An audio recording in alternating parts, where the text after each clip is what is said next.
Hola, ¿qué tal? Les vamos a hablar acerca de los recursos audiovisuales, como lo decimos aquí, de la materia de comunicación educativa. Los recursos o medios audiovisuales procuran aproximar la enseñanza a la experiencia directa y utilizar como vía de percepción el oído y la vista. Por eso son audiovisuales precisamente, porque conjuntan estas dos partes del oído y la vista.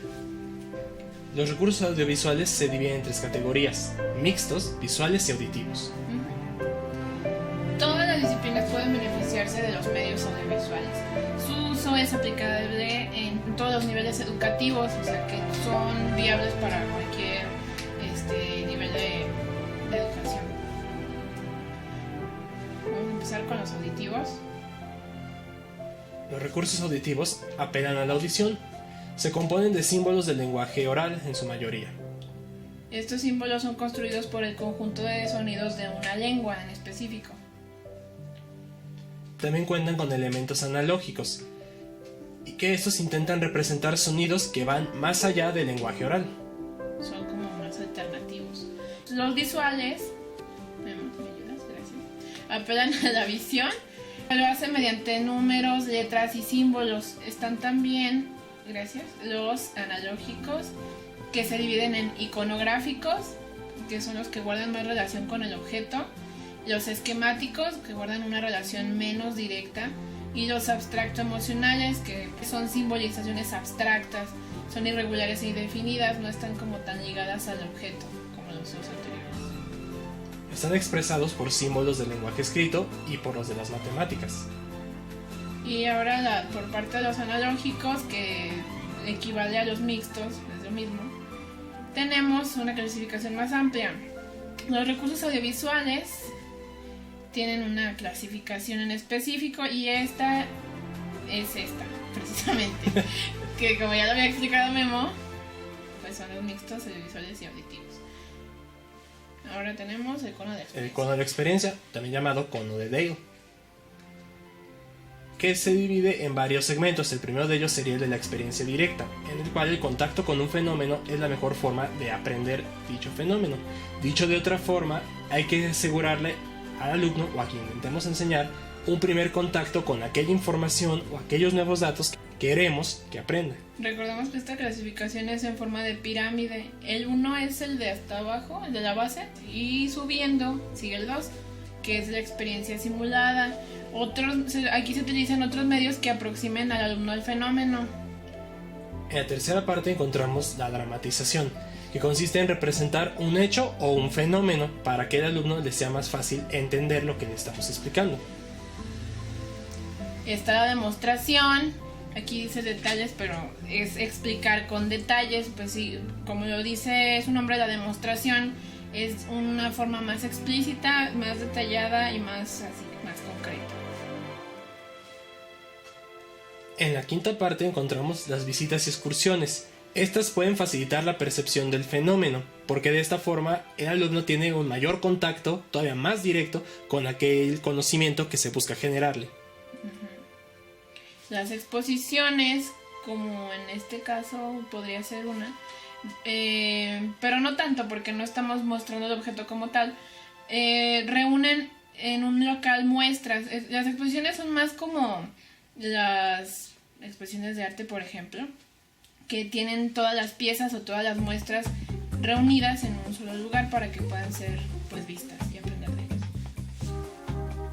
La séptima parte habla sobre la televisión, que es un recurso mucho más completo para que el alumno aprenda, dado que ahí puede ver y escuchar al mismo tiempo todo el conocimiento y qué formas puede tener para adquirir ese conocimiento.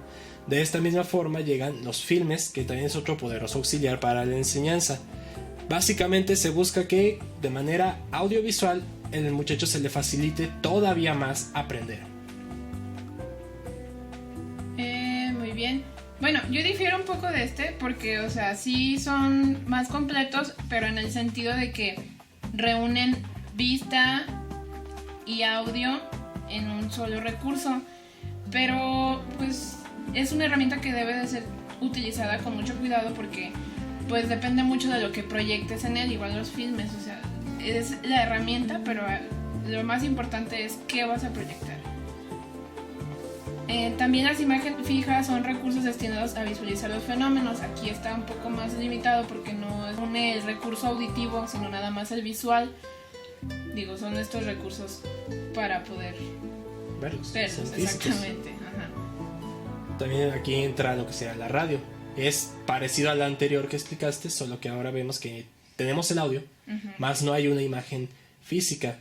Todo depende mucho de la descripción que se dé. Ajá, exactamente. Eso permite que se cree la imagen, pero en la mente del espectador, ¿cierto?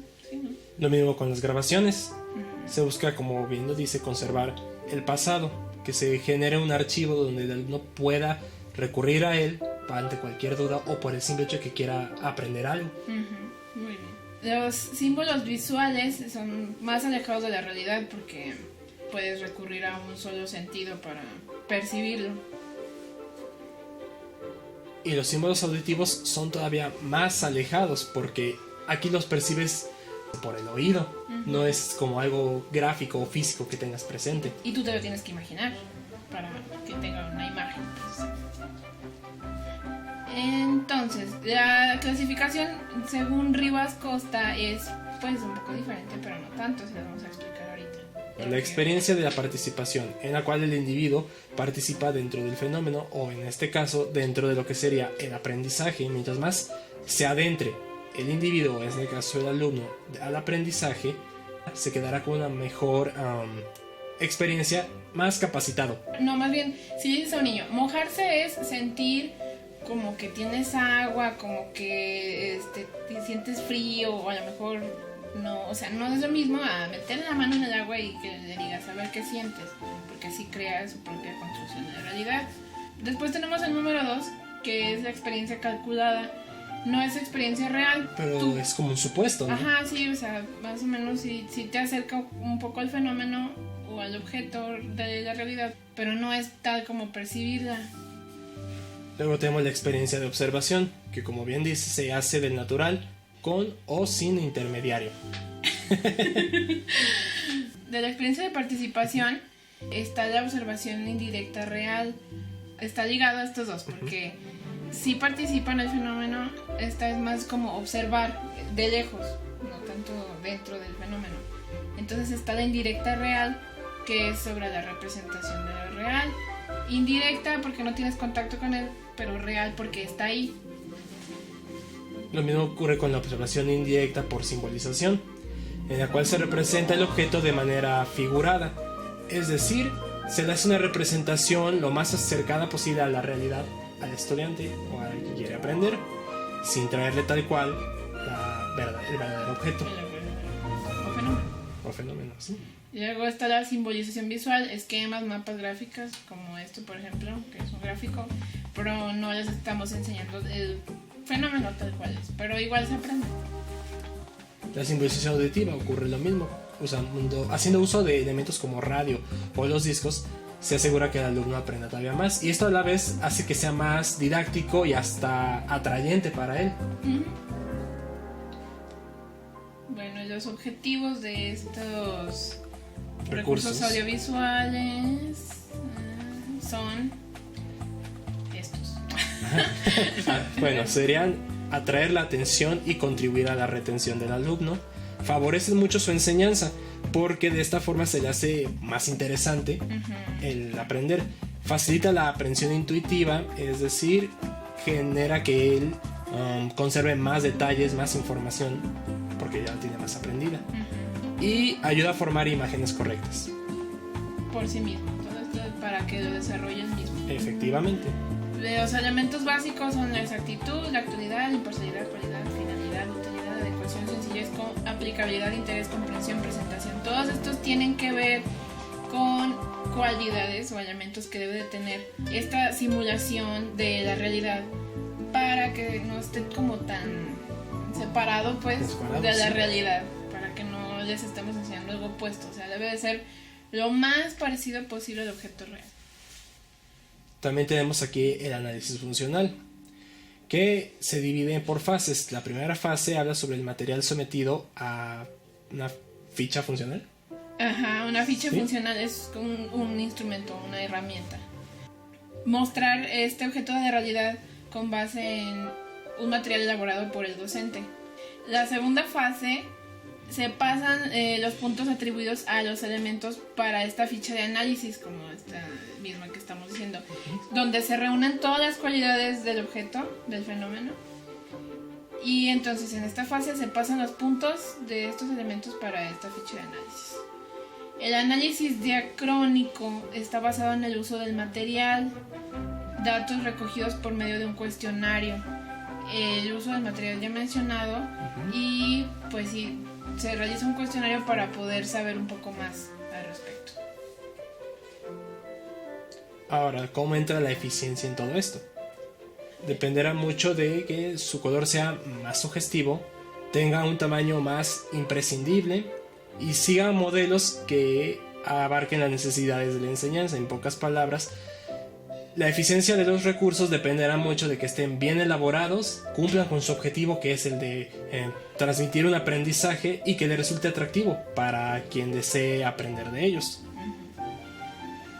Está primero el modelo seleccionado, está dividido por diversos estratos, el modelo, para empezar.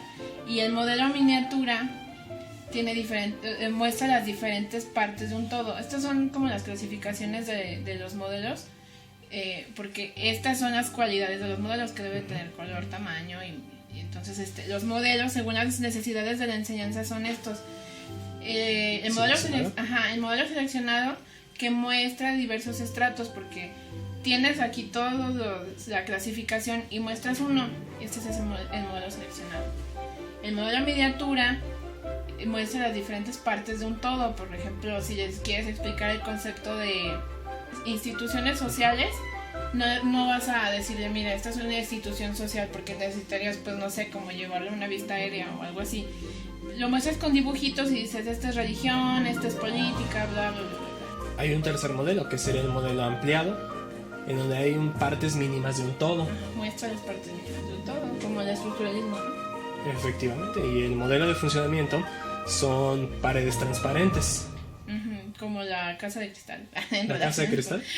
Sí, o sea, para que vean precisamente el funcionamiento del fenómeno. Tal cual es. Ajá, exactamente, muestra una transparencia total.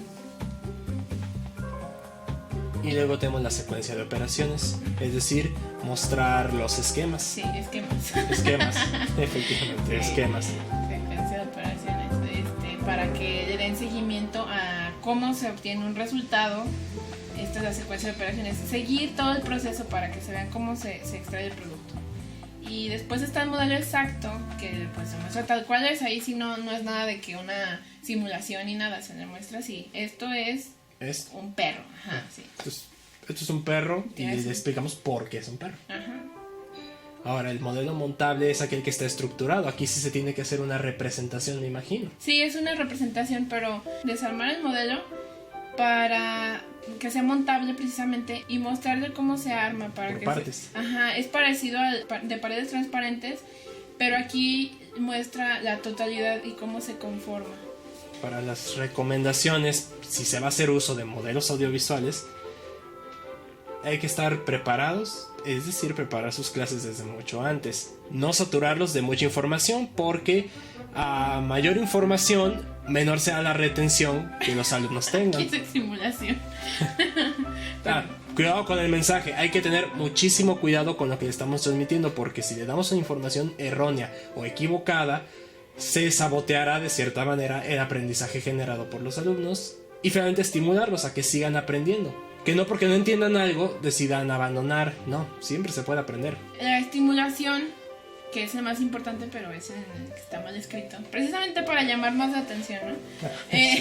Tenemos que la estimulación es lo más importante. ¿Por qué? Porque con los recursos audiovisuales, que en la clasificación de todo esto, lo que está entrando nuevo, de las tecnologías, de que ya estamos entrando en una nueva era en la que se requiere que se utilicen las computadoras, los celulares, la televisión, no hay que perder este punto, porque se puede caer en este error de pensar, de darle como toda la responsabilidad a la tecnología o a este material que pues sí nos facilita mucho, pero la estimulación sigue siendo la base, sigue siendo el punto más importante para el aprendizaje. no sé si has escuchado, Memo, de cuando un niño está mucho tiempo en la televisión, Sí. pues no está recibiendo estimulación porque él no se está moviendo, él no está descubriendo, todos lo están pasando enfrente. Solo está vegetando frente a la pantalla. Exactamente, entonces la estimulación es precisamente lo que lo mueve a aprender más, a querer saber más, y si se pierde de vista con nada más exponerle ante las pantallas y todo esto, pues híjole, estamos cometiendo un gran error. Entonces, porque realmente no está aprendiendo el niño, se le está adoctrinando a algo, pero no es porque él quiera aprender. Es un acondicionamiento precisamente. Entonces, este punto yo creo que es el más importante y el que me gusta. Y pues yo creo que así es como concluiríamos nuestra exposición. Pues decidamos por terminado, espero que haya quedado súper entendido. Claro. Y todo por nuestra parte. Muchas gracias. Adiós.